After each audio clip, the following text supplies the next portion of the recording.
необходимо поддерживать медиа, потому что сама...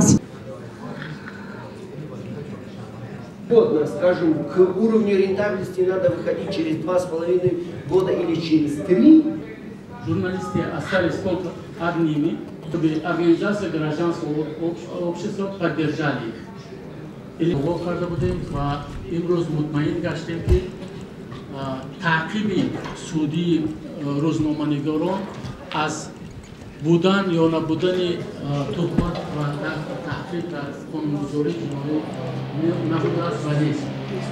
имрӯз мо шоҳидон ҳастем ки буда аз меъёрҳои қонунгузории гражданӣ ва маъмурӣ таъқиби рӯзноманигорон ва журналистон таъқиби судии онҳо ба назар мерасад ва мутаассифона дар бештари қазияҳои судӣ ба андешаи мо омили сиёсӣ вуҷуд дорад ки барои татбиқи меъёрҳои қонунгузории ҷумҳурии Тоҷикистон, татбиқи мунсифонаи меъёри қонунгузории ҷумҳурии Тоҷикистон ва меъёрҳои байналмилалиро душвор гардонист.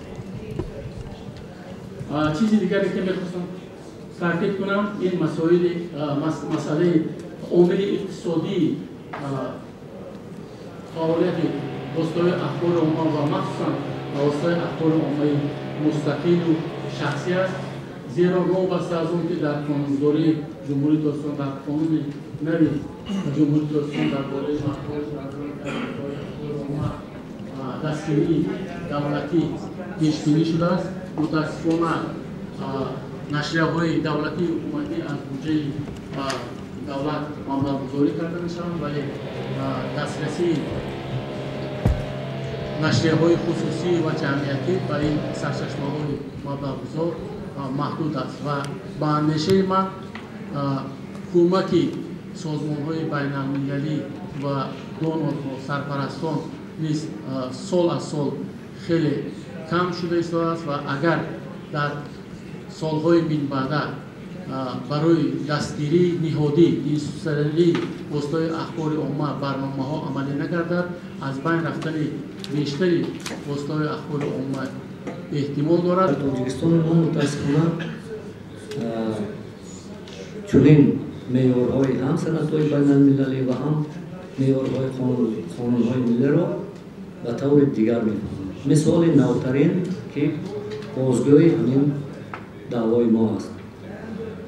هنوز یک هفته نشده است که یکی از نشریه‌های مستقل ما هفته‌نامه نگاه با قرار سود یکی از ناحیه‌های پایتخت از چاپ سلسله مقاله‌های تحقیقاتی ژورنالیستی مجبور می شود که دست کشد. یعنی سود ناحیه اسماعیل سامانی همنامه صادر نموده است که چاپ یا انتشار سلسله مواد تحقیقات ژورنالیستی در مورد بانک تجارتی